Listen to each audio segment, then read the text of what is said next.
Hello বন্ধুরা, আপনারা লক্ষ্য করেছেন মার্কেটে পাওয়া বেশিরভাগ জিনিসেই মেড ইন চায়না লেখা থাকে, অর্থাৎ দ্রব্যটি চীনে তৈরি হয়েছে এবং সেখান থেকে ইম্পোর্ট করে আমাদের দেশে বিক্রয় করা হচ্ছে।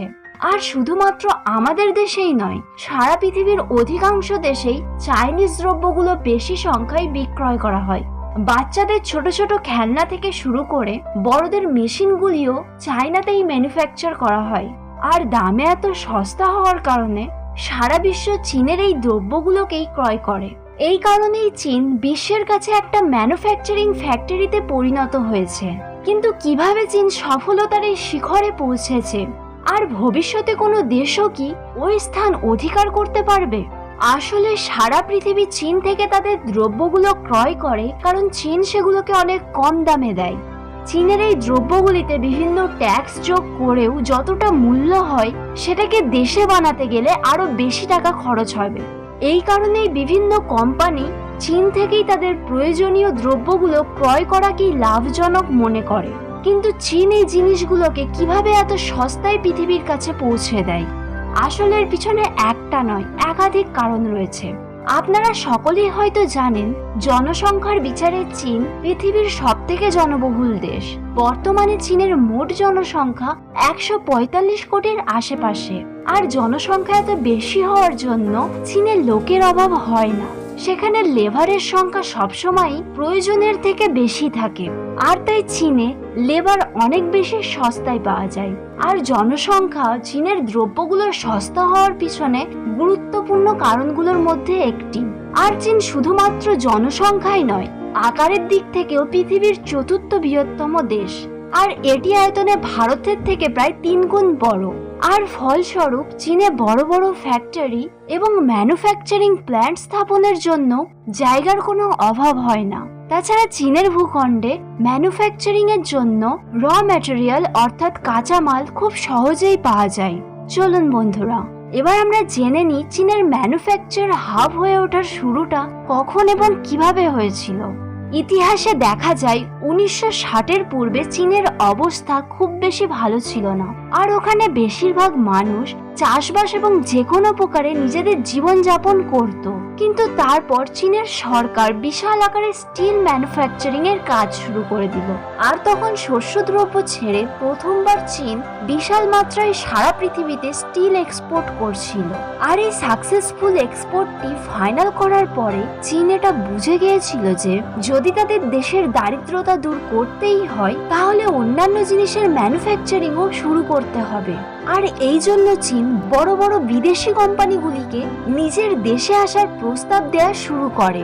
চীন বিদেশি কোম্পানিগুলির সামনে প্রস্তাব রাখে, যদি কোম্পানিগুলি তাদের দেশে আসে, তাহলে চীন তাদের সস্তায় র মেটেরিয়াল, প্ল্যান্ট স্থাপনের জন্য জমি ও সস্তায় বিশাল সংখ্যক লেবার দেবে এবং কোম্পানিগুলিকে খুব সামান্য পরিমাণ ট্যাক্স প্রদান করতে হবে। এই সময় সস্তা র মেটেরিয়াল, জমি, সস্তা লেবার এবং অতি সামান্য ট্যাক্সের অফার কোনো কোম্পানি আর এড়াতে পারেনি। তাদের জন্য এটা বেশি লাভ করার একটা সুবর্ণ সুযোগ ছিল। মানে কোম্পানিগুলোকে তো শুধু চীনে গিয়ে তাদের সেটআপ তৈরি করে ব্যবসা করতে হবে, আর তাদের সমস্ত সুবিধা চীনি সরকার প্রদান করবে। আর এই লোভে বড় বড় বিদেশি কোম্পানিগুলি চীনের ভেতরে আসতে থাকে। আর যেহেতু সেই সময় চীনি লোকেদের কাছে তেমন রোজগারের কোনো উৎস ছিল না, তাই কোম্পানিগুলিতে সস্তায় লেবার সাপ্লাই হতে থাকলো। আস্তে আস্তে বেশি লাভের লোভে বিশাল সংখ্যায় বিদেশি কোম্পানিগুলো চীনে এসে তাদের বেস স্থাপন করে। আর মাত্র কিছু বছরেই চীন সারা পৃথিবীর ম্যানুফ্যাকচারিং হাব হয়ে ওঠে। আর এর পরেই চীন নিজের রাজনীতি প্রয়োগ করে চীনের সমস্ত কাঁচামাল, লেবার, লো ট্যাক্স সবকিছুরই সুদে আসলে নেয়ার ছিল। চীন সেই বিদেশি কোম্পানিগুলির টেকনোলজি এবং তাদের কাজ করার কায়দাগুলোকে শিখে তাদের প্রোডাক্টসগুলির ডুপ্লিকেট কপি বানাতে শুরু করলো। অর্থাৎ যে কোম্পানিগুলি চীনে তাদের প্রোডাক্টের ম্যানুফ্যাকচারিং এর জন্য এসেছিল, সেই প্রোডাক্টেরই টেকনোলজি এবং বানানোর কায়দা চুরি করে চীন সেই প্রোডাক্টের কপি বানাতে শুরু করে দেয়।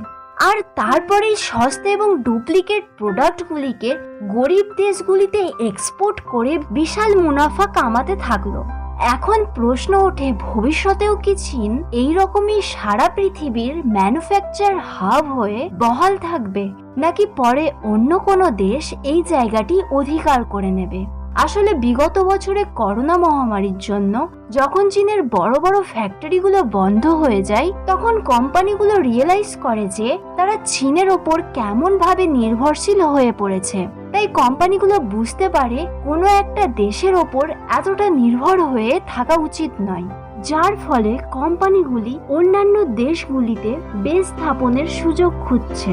তাছাড়া চীনের ভেতর লেবার এখন আর আগের মতো সস্তা নেই, কারণ চীনের ইয়াং জেনারেশনের শিক্ষিত যুবকরা এখন আর লেবারের কাজ করতে রাজি নয়, যার কারণে লেবারের সংখ্যা কম এবং রেট বেশি হয়ে চলেছে।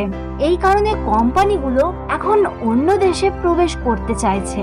এখন কোনো দেশ যদি তাদের পলিসিগুলোকে কোম্পানিগুলির লাভদায়ক করতে পারে, তাহলে হতে পারে পরবর্তীকালে অন্য কোনো দেশ চীনের এই স্থানটি কেড়ে নেবে।